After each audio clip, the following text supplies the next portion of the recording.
Parliament के budget इजलास के दूसरे मरहले के पहले दिन कैम्ब्रिज में कांग्रेस लीडर राहुल गांधी का बयान पर पार्लियामेंट में हुआ हंगामा। हुक्मरान जमात ने बयान पर कांग्रेस को घेरा, कहा राहुल गांधी को माफी मांगनी चाहिए। छापों के खिलाफ मुल्क में अपोजिशन ने भी किया हंगामा। हंगामे की वजह से दोनों ऐवानों की कार्रवाई दिन भर के लिए की गई मुलतवी।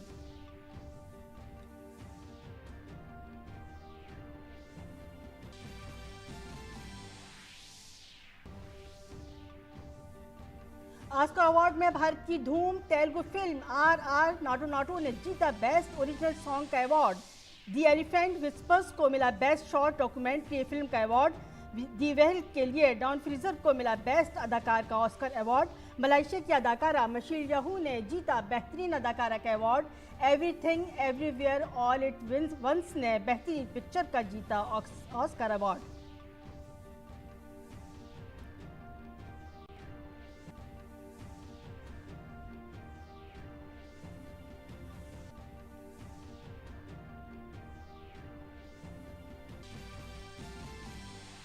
ऑस्कर अवार्ड जीतने के बाद फिल्मी दुनिया में मुबारकबाद का सिलसिला जारी। सियासी गलियारों से जुड़ी शख्सियात ने काबिल फख्र लम्हा दिया करार। वज़ीर आज़म ने अवार्ड जीतने पर किया खुशी का इजहार।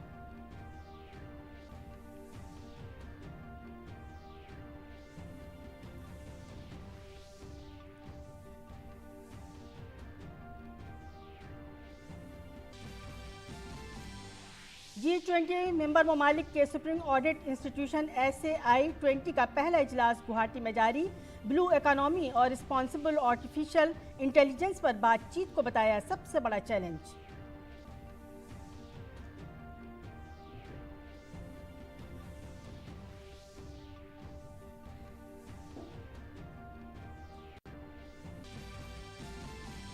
नेपाल कांग्रेस के सीनियर लीडर रामचंद्र पौडेल ने नेपाल के तीसरे सदर के तौर पर लिया हलफ। अबूरी चीफ जस्टिस हरि कृष्ण कार्की ने 78 साल पौडेल को दिलाया हलफ। पौडेल ने 9 मार्च को CPS UML के सबास चंद्र नेमबांग को हराकर जीता था इंतखाब।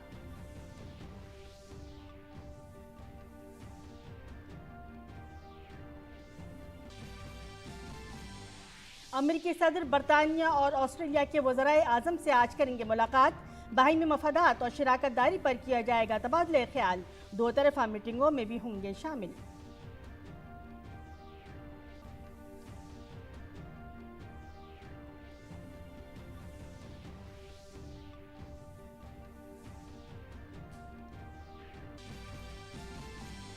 आलमी टेस्ट चैंपियनशिप के फाइनल में भारत दाखिल। क्राइस्टचर्च में श्रीलंका के खिलाफ न्यूजीलैंड की जीत ने भारत को फाइनल में किया दाखिल। फाइनल में ऑस्ट्रेलिया से होगा सामना।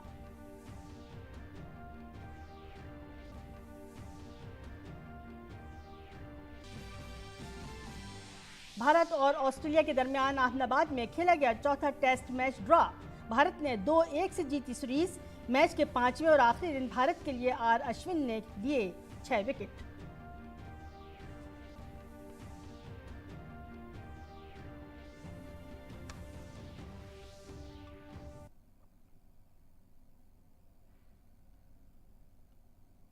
आदाब 5:30 के खबरनामे में आपका खैर मकदम है। मैं हूं सबिया खान। खबर तफसील से। पार्लियामेंट के बजट इजलास के दूसरे मरहले का आज आगाज होते ही ऐवान में हंगामा हुआ। लोकसभा और राज्यसभा की कार्रवाई शुरू होते ही राहुल गांधी के लंदन में दिए गए बयान पर बीजेपी ने कांग्रेस को घेरने की कोशिश की। वजीर दिफा राजनाथ सिंह ने राहुल गांधी से ऐवान में माफ़ी मांगने का मुतालबा किया। अपोजिशन के हंगामे के सबब राज्यसभा और लोकसभा की कार्रवाई पहले दोपहर 2 बजे तक मुलतवी हुई, जिसे बाद में दिन भर के लिए मुलतवी कर दिया गया। लोकसभा की कार्रवाई शुरू होते ही हुक्मरान जमात जारहाना अंदाज में नजर आई। बीजेपी मेंबरान पार्लियामेंट ने राहुल के जरिए लंदन में दिए गए बयान के ताल्लुक से राहुल गांधी के खिलाफ नारेबाजी की और लोकसभा और राज्यसभा में राहुल गांधी से माफ़ी का मुतालबा किया। 2 बजे के बाद राहुल गांधी के जरिए लंदन में दिए गए बयान के ताल्लुक से लोकसभा में हंगामा जारी रहा और राहुल माफ़ी मांगो के नारे लगाए गए, जिसके बाद दोनों ऐवानों की कार्रवाई कल तक के लिए मुलतवी कर दी गई। लोकसभा की कार्रवाई के आगाज में आज वज़ीर दिफा राजनाथ सिंह ने राहुल गांधी के जरिए दिए गए बयान के ताल्लुक से राहुल गांधी पर सख्त तबसरा किया। वज़ीर दिफा ने कहा कि राहुल गांधी ने भारत के वक़ार को मजरूह किया है। राजनाथ सिंह ने कहा कि ऐवान की जानिब से राहुल के बयान की मजम्मत होनी चाहिए और राहुल गांधी को ऐवान में आकर माफ़ी मांगनी चाहिए। इसी सदन के सांसद हैं, राहुल गांधी ने लंदन में जाकर भारत को बदनाम करने की कोशिश की है और कहा है कि भारत में लोकतांत्रिक व्यवस्था पूरी तरह से तहस-नहस हो रही है और विदेशी ताकतों को आकर यहाँ पर भारत के लोकतंत्र को बचाना चाहिए कि भारत की गरिमा पर, भारत की प्रतिष्ठा पर उन्होंने गहरी चोट पहुंचाने की कोशिश की है। और अध्यक्ष महोदय, मैं आपसे यह मांग करता हूं कि पूरे सदन के द्वारा उनके इस व्यवहार को खंडन किया जाना चाहिए और उनको ये आपके द्वारा निर्देश दिया जाना चाहिए कि संसद के फोरम पर आकर वह क्षमा याचना करें। अध्यक्ष महोदय, मैं आपसे अनुरोध करना चाहता हूं। राज्यसभा में ऐवान के लीडर पीयूष गोयल ने अपोजिशन लीडर राहुल गांधी के जरिए बैरून मुल्क भारत की जमहूरियत की तौहीन किए जाने के ताल्लुक से उसे शर्मनाक बताया और कहा कि राहुल गांधी को मुल्क की मीडिया, इंतखाबी कमीशन, अदलिया, मुल्क के अवाम से ऐवान में आकर माफी मांगनी चाहिए।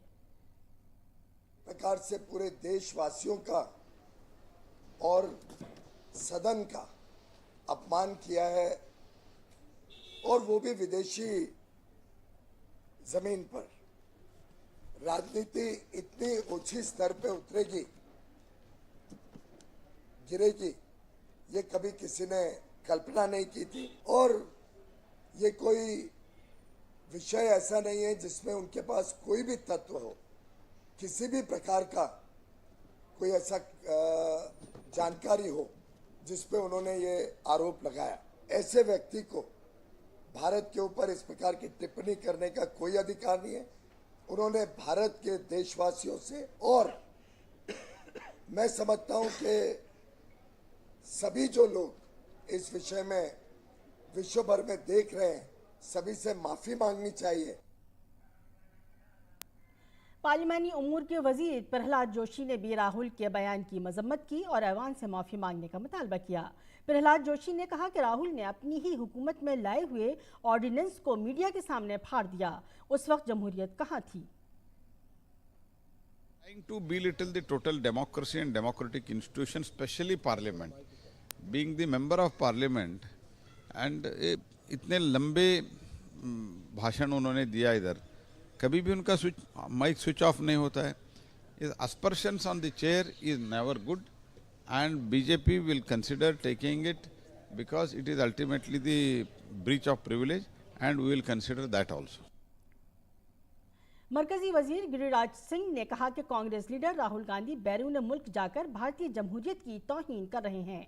उन्होंने कहा कि लोकसभा स्पीकर को राहुल गांधी पर कार्रवाई करनी चाहिए। गिरिराज सिंह ने कहा कि राहुल गांधी पर मुल्क से गद्दारी का मुकदमा चलना चाहिए। राहुल गांधी जी, इतना बड़ा झूठ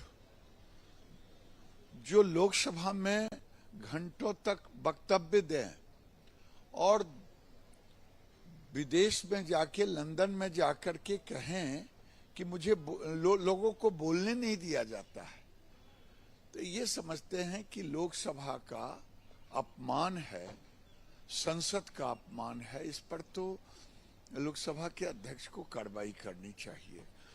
और जिस ढंग से लोकतंत्र को अपमानित करते हैं, जिस ढंग से देश को गाली देते हैं, ये टुकड़े टुकड़े गैंग की भाषा बोलते हैं, ऐसे तो इनके ऊपर देशद्रोह का मुकदमा चल रहा है। मरकजी वजीर अर्जुन राम मेघवाल ने कांग्रेस पर तनकीद की। आज पार्लियामेंट की कार्रवाई शुरू होने से पहले उन्होंने कहा कि कांग्रेस जब भी बोलती है बेतुका बोलती है। अर्जुन राम मेघवाल ने यह भी कहा कि राहुल गांधी ने मुल्क की तौहीन की है। सामने बोले हैं राहुल गांधी लोकसभा में, जितना टाइम अलॉट था उससे ज्यादा बोले हैं, इररिलेवेंट बोले हैं। फिर कैसे नहीं बोलने का अवसर दिया जाता? सबसे ज्यादा बोलते हैं, हर मीटिंग में बोलते हैं। कोई मीटिंग जिसका कोई रिलेवेंस नहीं है तो भी सरकार और प्रधानमंत्री के खिलाफ बोलते हैं। कहाँ ये भ्रम फैला रहे हैं कि और वो कितना अपमान किया देश का कि दूसरे देश को उन्होंने रिक्वेस्ट की कि आप भारत में लोकतंत्र को बचाने के लिए आप इंटरवीन करो। क्या चाहते हैं ये लोकतंत्र का भी अपमान है, भारत में जो लोकतंत्र सिस्टम चल रहा है उसका भी अपमान है, भारत का भी अपमान है, संसद का भी अपमान है। और झूठ बोले वो यहाँ बोल के गए। पुलवामा शहीदों की वीर अनगांव के मामले में अर्जुन राम मेघवाल ने कहा कि अशोक गहलोत सियासत कर रहे हैं। मुझे ये बताओ सीएम उनके घर गए, घर जाकर के कहा कि हम आपके देवर को नौकरी दे देंगे। ये किसने कहा सबसे पहले? फिर उन्हीं राजस्थान सरकार, जो कांग्रेस की सरकार, उनके एक मंत्री जाते हैं और मंत्री कहते हैं हम नौकरी दे देंगे। तो राजनीति कौन कर रहा है? राजनीति इसमें श्री अशोक गहलोत कर रहे हैं, हम नहीं कर रहे हैं। नायब सदर जमहूरिया और राज्यसभा के चेयरमैन जगदीप धनखड़ ने बगैर किसी का नाम लिए कांग्रेस लीडर राहुल गांधी को घेरा और कहा कि कुछ लोग भारत को बैरून मुल्क बदनाम कर रहे हैं। नायब सदर जमहूरिया जगदीप धनखड़ ने शनिचर को मेरठ में सहरोजा आयुर्वेद फेस्टिवल और एक जिला एक पैदावार ओडीओपी नुमाइश की इफ्तिताही तकरीब में बोल रहे थे। इस दौरान उन्होंने राहुल गांधी के जरिए लंदन में दिए गए बयान पर बगैर नाम लिए तबसरा करते हुए कहा कि मैंने बैरून मुल्क के अपने 2 सफ़र के दौरान देखा कि जब जब अपना तारुफ कराया तो लोगों ने एहतराम की निगाह से देखा है। ये है आज भारत की ताकत, लेकिन फिर भी कुछ लोग भारत को बैरून मुल्क बदनाम कर रहे हैं। जगदीप धनखड़ ने कहा कि मुल्क हमेशा सबसे पहले है और होना भी चाहिए। अपने देश में ये था, संविधान निर्माताओं ने, माननीय मुख्यमंत्री जी, 3 साल तक विकट समस्याओं का समाधान किया। Contentious issues, divisive issues by dialogue, discussion, deliberation और डिबेट। और 3 साल में एक बार भी संविधान सभा का कोई मेंबर वेल में नहीं आया। हमारा आचरण आज उसके ठीक विपरीत क्यों है? ये हमें चिंता और चिंतन का विषय है। प्रजातांत्रिक मूल्य बहुत महत्वपूर्ण है। We cannot allow temples of democracy to be outraged, क्योंकि हम लार्जेस्ट डेमोक्रेसी नहीं, मदर ऑफ डेमोक्रेसी भी हैं। लोकसभा स्पीकर ओम बिरला ने बहरीन में बैन पार्लिमानी यूनियन के 146वें इजलास के दौरान अपने बयान में कहा कि भारत के ऐवान ज़ेरीं लोकसभा में सभी अरकान अपने ख्यालात का इजहार करने के लिए आज़ाद हैं। उन्होंने कहा कि आलमी मसाइल का हल मुज़ाकरात के ज़रिए पुरअमन तरीके से किया जाना चाहिए। लोकसभा स्पीकर ने तेज़ी से बदलते हुए आलमी निज़ाम की हकीकतों की अक्कासी करने के लिए आलमी इदारों में इस्लाहात पर वसी इत्तफ़ाक़ राय पर जोर दिया। उन्होंने कहा कि अक़वाम मुत्तहिदा सिक्योरिटी काउंसिल में इस्लाहात में मज़ीद ताख़ीर नहीं की जा सकती। इसके अलावा उन्होंने कहा कि ग्लोबल क्लाइमेट एक्शन प्लान को नाफिज करने में भारत दुनिया में अहम किरदार अदा कर रहा है। में सहभागी लोकतंत्र है और हमारे यहाँ बहुदलीय व्यवस्था है।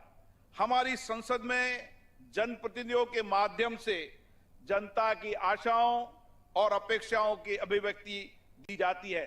सभी प्रतिनिधियों को संसद में अपने मत और विचारों को रखने की आजादी है। माननीय प्रतिनिधिगण, 75 वर्षों की लोकतंत्र की यात्रा में हमारी संसद ने लोगों के जीवन में सामाजिक और आर्थिक परिवर्तन करने के निरंतर प्रयास किया है। हम सबका साथ, सबका विकास, सबका विश्वास और सबके प्रयास की भावना से काम कर रहे हैं। भारत ने ऑस्कर अवार्ड 2023 में 2 अवार्ड जीते हैं। फिल्मी दुनिया में ये दुनिया का सबसे बावकार और बड़ा अवार्ड है, जो अपने आप में एक तारीखी लम्हा है। लॉस एंजलिस में 95वें एकेडमी अवार्ड की तकरीब मुनक़िद हुई। भारतीय फिल्म RRR के गाने नाटो नाटो ने ऑस्कर अवार्ड में दुनिया भर में मद्दाहों को अपनी तरफ मुतवज्जे किया है।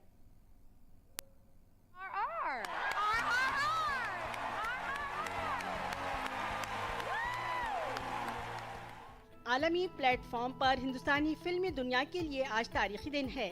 दरअसल फिल्म RRR का नाटू नाटू अगुनीत मोंगा और Kartiki Gonsalves documentary the elephant whispers ने ऑस्कर इनाम हासिल किया है। पहले जिक्र करेंगे नाटू नाटू की। फिल्म RR के नाटू नाटू ने बेस्ट ओरिजिनल सॉन्ग के जुमरे में हॉलीवुड के सबसे मुअज़्ज़ज़ एजाज ऑस्कर 2023 अवार्ड को हासिल कर लिया है। गोल्डन ग्लोब अवार्ड हासिल करने के बाद नाटू नाटू से ऑस्कर अवार्ड के तई लोगों की उम्मीदें बढ़ गई थी, लिहाजा आज ये उम्मीदें भी पूरी हो गईं। अवार्ड हासिल करने की तकरीब में नाटू नाटू नगमा के लिए टेक अवार्ड हासिल करने की तकरीब में नाटू नाटू नगमे के लिए MM किरवानी को अवार्ड से नवाजा गया। इस खास मौके पर उन्होंने नगमे को पसंद करने के लिए पूरी दुनिया का शुक्रिया अदा किया। नाटू नाटू नगमे की गूंज पूरी दुनिया में गूंज रही है। हाल ही में नई दिल्ली में हुए रायसीना डायलॉग के दौरान वजीर खारजा डॉक्टर S जयशंकर ने इस गाने का जिक्र किया था। उन्होंने अजराहे मजाक कहा कि भारत का सफर ब्रिटिश काल से लेकर आजादी के अमृत काल तक काफी पुरकशिश रहा है।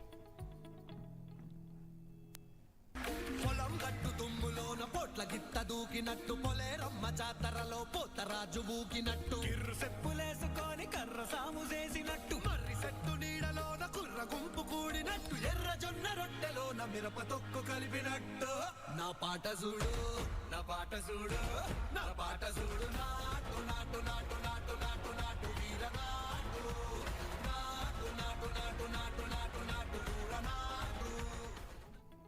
नाटू नाटू नगमा निगार चंद्र बोस ने कहा कि ये मेरी जिंदगी का सबसे फख्रिया लम्हा है। This is very proud moment and a great moment and memorable moment in my life. I never forget in my life. Great moment. The song has a lot of emotions.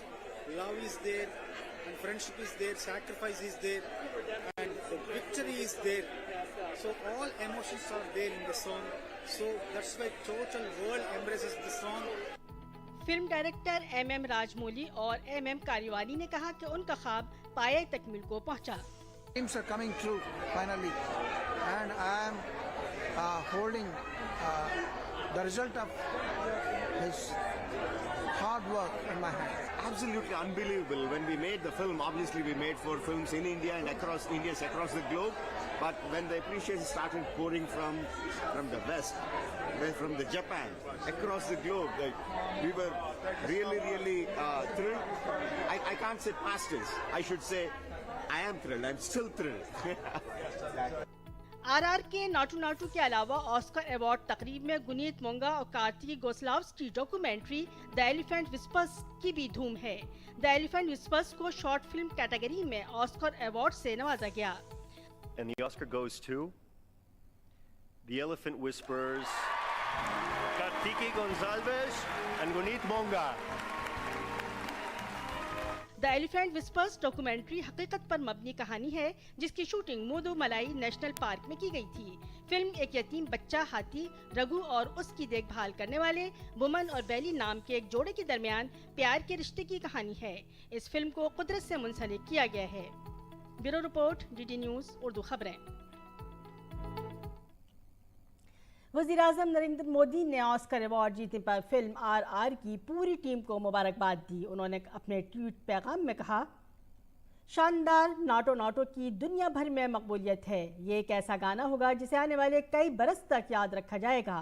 इस बावकार एजाज़ के लिए MM किरवानी, चंद्र बोस और उनकी पूरी team को मुबारकबाद। भारत के लिए ये बात काबिल फ़ख्र है। मरकजी वजीर अनुराग ठाकुर ने कहा कि जब हम भारत को कॉन्टिनेंट हब बनाने की बात कर रहे हैं उस वक्त में ऑस्कर अवार्ड मिलना भारत की फिल्मों के लिए बड़ा एजाज़ है। इसके अलावा उन्होंने कहा कि मैं दोनों फिल्मों की पूरी टीम को दिल की गहराइयों से मुबारकबाद देता हूं। अभूतपूर्व और ऐतिहासिक पल भी है जब ओरिजिनल सॉन्ग के लिए नाटू नाटू ने देश और दुनिया का दिल भी जीता और अब ऑस्कर 95 में है अवार्ड भी जीता है। साथ ही द एलिफेंट विस्परर ने बेस्ट डॉक्यूमेंट्री शॉर्ट फिल्म का ऑस्कर अवार्ड जीतना, ये भारत के कंटेंट की पहचान आज दुनिया कर रही है। ब्रांड इंडिया हैज़ अराइव्ड है। भारत के ब्रांड की धूम, भारत के संगीत की धूम, भारत के फिल्म कंटेंट की धूम आज दुनिया भर में है और ये अभी शुरुआत है। आज लोकल नहीं ग्लोबल भारत की फिल्में और गाने बन रहे हैं। मन की बात के 98वें एडिशन में वज़ीर-ए-आज़म नरेंद्र मोदी ने फ़न के मैदान में भारत के अजीम सकाफती विरसे से वाबस्ता लोगों का तज़किरा किया। उन्होंने उस्ताद बिस्मिल्लाह खान युवा पुरस्कार का भी जिक्र किया। ये अवार्ड संगीत नाटक अकादमी दिल्ली में दिए गए। प्रोग्राम की सदारत संगीत नाटक अकादमी की चेयरपर्सन डॉक्टर सिंधिया पुरजा ने की। काबिल जिक्र है कि वज़ीर-ए-आज़म नरेंद्र मोदी ने भी मन की बात जीतने वालों को मुबारकबाद दी थी। वज़ीर-ए-आज़म मोदी ने कहा था कि फ़नकारों को आने वाले वक्त में हिंदुस्तानी सकाफ़त और मौसीकी को मकबूल बनाना जारी रखना चाहिए। वज़ीर-ए-आज़म की तरफ से दी गई मुबारकबादों और नेक तमन्नाओं पर खुशी का इजहार करते हुए संगीत नाटक अकेडमी की चेयरमैन डॉक्टर सिंधिया पुरजा ने कहा कि उस्ताद बिस्मिल्लाह खान युवा उस पुरस्कार दिए गए हैं। ये मेहनत का नतीजा है और इससे फनकारों को जिंदगी में आगे बढ़ने के लिए बहुत हौसला मिलेगा। हम जिस शादी को देश में संगीत, नृत्य और नाटक की राष्ट्रीय अकेडमी है और ये प्रदर्शन कला का शीर्ष निकाय भी है। और आज हमारे साथ संगीत नाटक अकेडमी की चेयरमैन संध्या पुरेजा जी मौजूद हैं, जो कि भारतीय शास्त्रीय नृत्य यानी कि भरतनाट्यम नृत्यांगना और गुरु भी हैं। बहुत बहुत स्वागत है मैम आपका डीटी न्यूज़ में। नमस्ते जी, नमस्ते। अनुगृहीतो अस्मि वंदनाः। मैम 15 फरवरी 2023 को संगीत नाटक अकेडमी में बिस्मिल्लाह खान युवा पुरस्कार प्रदान किए गए, जो कि ऐसे युवाओं को दिए गए जो हमारी कला संस्कृति को बचाने के लिए प्रयास कर रहे हैं और बहुत सारे युवाओं को एक नया मंच भी मिला। इन पुरस्कारों की अध्यक्षता खुद आपने की। कितना बड़ा क्षण था ये आपके लिए, और ये युवा पुरस्कार किस तरह से सहायक होंगे नए युवाओं को नए अवसर देने के लिए? हमारी भारतीय संस्कृति में साहित्य संगीत कला विहीनः साक्षात पशु पुच्छ विषाणहीनः, यानी कि साहित्य संगीत और कला के बिना अगर मनुष्य है तो वो पशु समान है। ये तो हमारी भारतीय संस्कृति कही गई है, बस उसी को आगे लेकर जा रहे हैं। और प्रधानमंत्री ने जो 5 प्रण दिलवाए थे उन्होंने सबसे पहले प्रण ये था कि हमारी विरासत पर हमें गर्व करना चाहिए। तो ये विरासत पर हम गर्व करना हमारी नई युवा पीढ़ी को सिखा रहे हैं, और यही कलाएं जो आत्मसात करके युवा शक्ति अपने कलाओं को प्रोत्साहित करके अपनी कलाओं को आगे ले जा रही है और उनको प्रोत्साहन मिले। इसलिए बहुत सालों से ये बिस्मिल्लाह युवा पुरस्कार संगीत नाटक अकेडमी में शुरू किए गए हैं। मैम, इस बार प्रधानमंत्री नरेंद्र मोदी ने अपने मन की बात कार्यक्रम में बिस्मिल्लाह खान युवा पुरस्कारों का जिक्र किया। उन्होंने कहा कि ये पुरस्कार जो है कहीं ना कहीं जो लुप्त हो रही कलाएं हैं उनको भी पुनर्जीवित करने का प्रयास ये पुरस्कार कर सकते हैं और बहुत उसमें मददगार साबित हो सकते हैं। दूसरी तरफ जो युवा हैं उनके लिए एक बेहतरीन मंच भी हो सकता है ये। हाँ, मैं सबसे पहले तो अपने प्रधानमंत्री श्री नरेंद्र मोदी जी का आभार व्यक्त करती हूँ कि उन्होंने अपनी युवा पीढ़ी को प्रोत्साहित किया और युवा शक्ति को पहचान के उनकी कलाओं को, मतलब वो तो इकोनॉमी के बारे में या तो बहुत सारी अलग अलग डिजिटल इंडिया के बारे में, इकोनॉमी के बारे में, हेल्थ के बारे में, स्वच्छ भारत के बारे में, साथ साथ इन कलाकारों को जब प्रोत्साहित किया तो कला, संगीत और लोक संगीत और लोक नृत्य को बहुत ही बढ़ावा मिला है। बहुत ही भाव विभोर हैं सभी आर्टिस्ट और सभी युवा कलाकार की उनकी चिंतन मनन, और उन्होंने जो अपनी साधना की और उस साधना का अपने अपने क्षेत्र में जो अद्वितीय कार्य करके जो उनको सराहा गया, वो भी अपने प्रधानमंत्री जब अपनी मन की बात में ये बात कहते हैं तो उनकी छाती गज गज फूल उठी है और वो आनंद से उत्साहित हो के और अच्छा काम करने की और प्रोत्साहित हो उठे हैं। तो मुझे लगता है कि युवाओं का ये मैसेज, युवाओं को जो ये मैसेज गया है कि कलाओं की और अपनी धरोहर को आगे बढ़ाते रहिए। मुझे इतने मैसेजेस और इतने कॉल्स आए हैं कि आप हमारी तरफ से प्रधानमंत्री जी को बिल्कुल उन्हें शुक्रिया और उनका आभार प्रदर्शित करिए कि उन्होंने कलाकारों को इतना मान देकर मन की बात में उनका उल्लेख किया है। तो इसके लिए मैं माननीय प्रधानमंत्री का बहुत आभार, बहुत बहुत धन्यवाद मैम डीडी न्यूज़ से बात करने के लिए। Thank you very much dear, thank you. हम जिन्स शादी को कानूनी तौर पर तस्लीम करने का मुतालबा करने वाली अर्जी पर मरकज़ ने सुप्रीम कोर्ट में हलफनामा दाखिल करके दरखास्तों की मुखालिफत की है। मरकज़ ने कहा कि हम जिन्स परस्तों का एक साथ रहना जुर्म नहीं है, लेकिन उसे भारतीय ख़ानदानी निज़ाम के तौर पर तस्लीम नहीं किया जा सकता। सुप्रीम कोर्ट आज इस मामले पर समाअत करेगा। नेपाल कांग्रेस के सीनियर लीडर रामचंद्र पौडेल ने आज 13 मार्च को काठमांडू के सदारती महल में नेपाल के तीसरे सदर के तौर पर हलफ लिया। इस खास तकरीब में नेपाल के कायम मकाम चीफ जस्टिस हरि कृष्णा कार्की ने 78 साला पौडेल को हलफ दिलाया। इस मौके पर नेपाल के वज़ीर-ए-आज़म बिशप कमल दबल, ऐवान नुमाइंदगान के स्पीकर देवराज खम्बरे, नेशनल असेंबली के स्पीकर गणेश प्रसाद तमिल सेना और दीगर आला सरकारी अफसर भी मौजूद थे। नेपाली कांग्रेस के सीनियर लीडर पौडेल 9 मार्च को CPNU-ML के साथ के सुभाष चंद्र नेमबांग को हराकर मुल्क के तीसरे सदर मुंतखब हुए थे। भारत और ऑस्ट्रेलिया के दरमियान अहमदाबाद में खेला जाने वाला सीरीज का चौथा टेस्ट ड्रॉ हो गया है। 5वें रोज मैच को बराबरी की तरफ बढ़ता देखकर दोनों टीमों ने मैच जल्द खत्म करने पर इत्तेफाक किया। आज 5वें रोज ऑस्ट्रेलिया ने अपनी दूसरी इनिंग्स में बगैर किसी नुकसान के 3 रन से आगे खेलना शुरू किया। इससे कबल भारत ने पहली इनिंग्स में विराट कोहली और शुभमन गिल की शानदार सेंचुरियों की मदद से 571 रन बनाए थे। ऑस्ट्रेलिया ने पहली इनिंग्स में 480 रन बनाए। इस ड्रॉ के साथ ही भारत ने 4 मैचों की सीरीज 2-1 से जीत ली। भारत ने ICC टेस्ट चैंपियनशिप के फाइनल के लिए क्वालिफाई कर लिया है। क्राइस्टचर्च में न्यूजीलैंड और श्रीलंका के दरमियान खेले गए मैच में न्यूजीलैंड की फतह के साथ ही फाइनल में भारत की जगह यकीनी हो गई। फाइनल में जगह बनाने के लिए भारत की नजरें न्यूजीलैंड और श्रीलंका के दरमियान खेली जाने वाली सीरीज पर भी थी।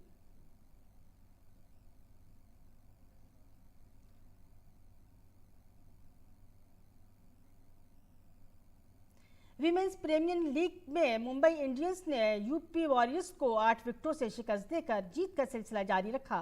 इस मुकाबले में मुंबई की ये मुसलसल चौथी जीत है। वो वाहिद टीम है जिसने अपने तमाम मैच जीते हैं।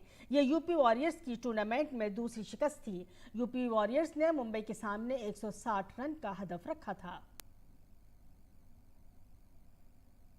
और नाजरीन, इसी के साथ बुलेटिन अपने अख्ताम को पहुंचा। इजाजत दीजिए। आदाब।